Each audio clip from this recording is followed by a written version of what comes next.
old, and we might have covered this. Where did that idea come from that that's cheating? A man who has two women, that's not necessarily a mistress. That's just his other woman. Now we got two choices.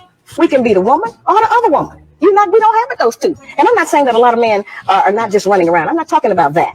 Mm-hmm. But if a woman finds out that her man has been with a woman while she's been with him for 3 or 4 or 5 years, that's a serious commitment and relationship.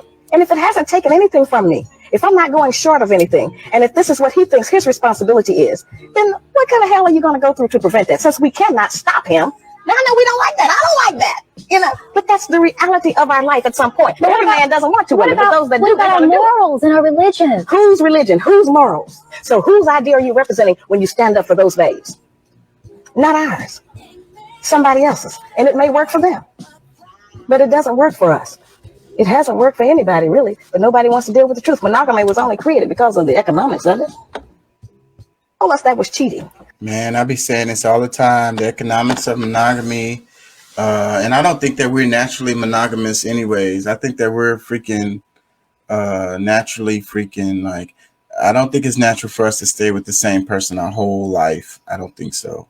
And I also think that the same people who bash polygamy are doing it on the slide, like they're married and they got a side chick or a side dude. Let me read. You to lie. It forces you to lie. It forces you to live in a way that's not true, and then you really just mind fucking yourself in the whole situation. Oh, I'm completely against polygamy, but I'm okay with having a side dude or a side chick, like, and lying to your partner, like, and then also that the economics of that is terrible because, like I said before in other shows, you got dudes who are paying bills in multiple households. 2, 3, 4 households he's covering because that's the way he has to do it because it's not monogamy, it's not polygamy, and they're against polygamy. So, but if you did it in a polygamous way, then there would be no reason to pay bills at 4 different freaking households. It's stupid. Well, now that still will depend on the structure because I mean, just because you're, in some cases they'll still have their own home, but I mean, because if you can get a group of women to stay in the same house, I mean, you probably asking for a lot of trouble there too. But I don't know about that. I think that the women can work together and they can raise the kids together. Get a house that's big enough. Just the house needs to be big enough to have everybody have their own space. I don't think it's a problem. Yeah, I hear you. I'm just saying, like in a lot of cases, it's probably. Well, then those are the same women that wouldn't be, those are the same women that wouldn't be, into the polygamy thing in the first place. Because if they have some competition thing going on, where they want to compete with the other woman. Then they're gonna want their own house or whatever the hell, and that leads back to the same situation because it's all about economics. You're building an empire, right? Empire building, so empire building is about economics, and it's also about taking care of the children. Well, I think it can be, set up that way, but at the same time, a lot of, like what we see today, a lot of it is not. Really, where it was a conversation and, where everybody's involved. It's a lot of times, some, different agreements with, let's say one guy, let's say there's 3 different women, whatever, and it wasn't talked about ahead of time. It was just kind of, he was messing with this lady, he was married to this one. This, all this, that, and the other. And how many people find out that they dad had a whole nother family on the other side of the tracks and shit? Again, it's the economics is the part that I really got a huge ass problem with. Let me read the caption. It says, "We live in a world where up is down and down is up, and inside is out and outside is in. I've seen folks bash the heck out of polygamy, but cheat on their spouse, LOL.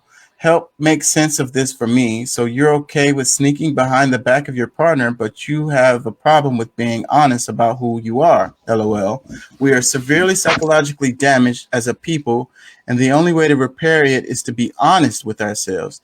This society is driven by emotions, the powers that we know that, so they poison our food, air, water, and everyday products like nail polish, lotion, hair products, and everything you can think of to disrupt your endocrine spiritual system. You know how many women I walk away from because they couldn't keep their emotions in line, not because I couldn't handle them, but because I realized most are a ticking time bomb looking for a place to detonate. I made a pact to myself to not allow anyone to use me as their emotional punching bag. There's therapy for that. I'm not your therapist. Oh my God, that's it. And look, the part that bothers me the most about this is the lies, okay? And I've been through this in my life, and it's like the cheating is one thing, but the lies, that hurts. That is really painful.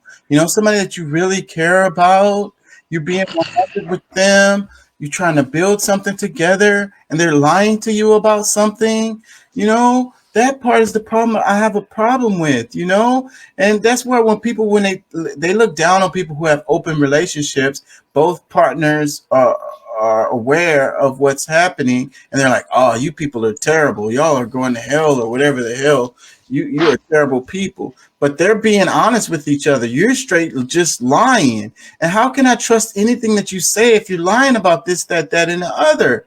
How can I trust you with the finances? How can I trust you to take care of the child? How can I trust you to pay the bills or whatever the hell it is, to go to the grocery store or whatever? Oh, I'm going to the grocery store to pick up a couple of things. Meanwhile, they're hitting a sneaky link.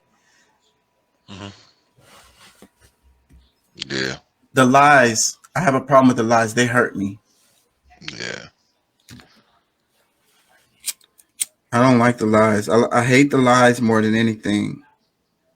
Don't lie to me. And that's what I tell people up front when we get into a serious relationship. Don't lie to me about anything. Whatever it is, we could talk about it. We could work it out. If it's something I can't deal with it, then I'm gonna tell you I can't really deal with it, and we're gonna move on from there. But give me that option. Don't fucking lie to me.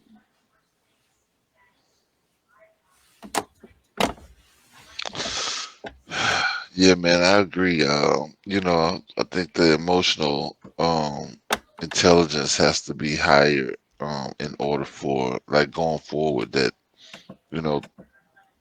look, things are not gonna always go the way you planned or you hoped. It's because, especially it's for women, where I think that they've been taught cookie cutter.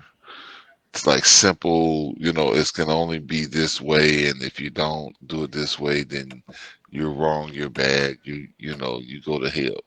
You know what I'm saying? And it's just, it doesn't really work that way in real life. There's, you know, different things that happen in our lifetimes, and you just don't just say it can only be this way, because you, most of the time when you set these expectations for yourself or even for society, um, you know, you disappoint yourself, and that's where a lot of this trauma comes from, is that, oh, somebody did you wrong. But at the same time, when we're talking about nature, you understand nature, you understand that, these things can easily happen, and you don't hold, these expectations against other human beings. You just kind of let people be who they are. You live your life and this, that, and the other. Now, but at the same time, you should be responsible enough to say, okay, this is what I'm looking for. This is what I want. And if, regardless if you love that person or not, if that's not something you can deal with, you just have to say, look, this is not for me. I can't. And like we've talked about before in the show, how there's so many things that it bothers me a lot when they say something works, like this thing works, except you just gotta wiggle it, press it hard, say hallelujah, and do a circle, and it works. It's like, it's working for me. It must be you. Is something wrong with you? And I'm like, no, it doesn't work. It doesn't work. So then this is an example of that, because it's like, if you're cheating, if if you have side chicks, if you have sneaky links, then this monogamy thing is not working. It Yeah. doesn't work. Well, I think also a lot of the monogamy thing came from was men that were, and women, I think, but I think it was mostly men who didn't like to see one man that had multiple women, and they're happy, they're pleased, and they came up with these laws that say that this is the way it's supposed to be, and It's then it, they it's used the church, they used the it's church to. it's jealousy, but it's also economic, because like I'm saying, the main part is breaking it up, to break up the power of the household. It's just like the thing we were talking about in the other show with the child support system that's being so messed up. How powerful, how can a guy be a revolutionary? Can he be a soldier? Can he fight for justice and try to make things change and build his community when all his money is going to child support and multiple households and buying the latest appliances and the latest freaking iPhone and all of this? Like, this dude has been neutralized. He can't be a soldier. He can't be a revolutionary. He's stuck on the hamster wheel. Yeah. um but like I said, I mean, it's a lot of times, like, because we can't just blame that it's the women, because like I said, a lot of guys that I know are not bold enough to even suggest to the woman that, hey, you know this is how I want to live my Because life. they can't I, be honest. We're taught to lie. We're taught to not be truthful about our feelings. We're taught to be robotic, like you say, the cookie cutter thing. We're all supposed to fit into it. So we're afraid to be honest with our partner and let them know, hey, actually, I would like to do this or that, and see where they come from. They're afraid that the other person is going to reject it because that's against the status quo. That's against what you're supposed to do. So they're just afraid. So instead of having the conversation, they just have the sneaky link. They just have the side chick. It's easier than being honest and being afraid, because the person that you're with, like, you really love them. Just because that's another part of this. It's like people think that, because you have a sneaky link or a side chick or whatever the hell, that you don't really truthfully love that person. You love them and you want to build a household together. You want to build an empire with them. You want to be like the mom and father. Look how many households don't have a mom and a father in it. And it's a lot of this is related to this, because one person felt like they got screwed over, the other person was cheating or whatever the hell, or maybe they just got tired of that person and they just wanted somebody else. But we got to think about the economics. We got to think about the children having an actual stable household where they don't move every 6 months, where they're not changing schools every 6 months, where they have a different stepdad every fucking 6 months or stepmom every 6 months. That having some damn stability, having some roots, knowing where they come from. Because if they are in the mom and the father is in the child's life, then that's going to give them a better understanding of who they are.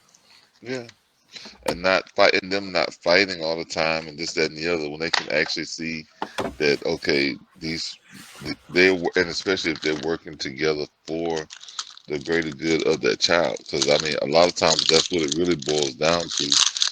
Okay, we may not get along the way we started out, but at this point we have a child, and we need to make sure this child is a productive and prosperous person in this society. So you putting away your selfishness to make sure that your child has a life, or going forward. I think that takes a lot of, like I said, a lot of it I really do believe is emotional intelligence, and being able to look past a lot of these things. Because I mean, like with me and my ex, we work together great. We have a great relationship even after the divorce, because like I said, our main objective is, between us two is that this child comes out, can't say unscathed, but not messed up. You know what I'm saying? Like he has a healthy life, and I think that's really what matters. And uh, the lady that I was with before, I think she was somewhat jealous and thinking that, because of what she's always seen in life, that, she, I guess trying to be possessive over me. And what was like, well, this is somebody I've made a child with. Like, what do you mean? I can't this, or I shouldn't that, or whatever the situation might be. It's like, no, my child needs this, and this is who I've had this child with. I have to make some kind of, and if you're not, you know what I'm saying, I'll let you go. You know what I'm saying? If you're not gonna work along, try to be some harmony, you're not gonna be the peace that I need. Hey, it is what it is. You know what I'm saying? We gonna have to. I still love you, but I'm gonna have to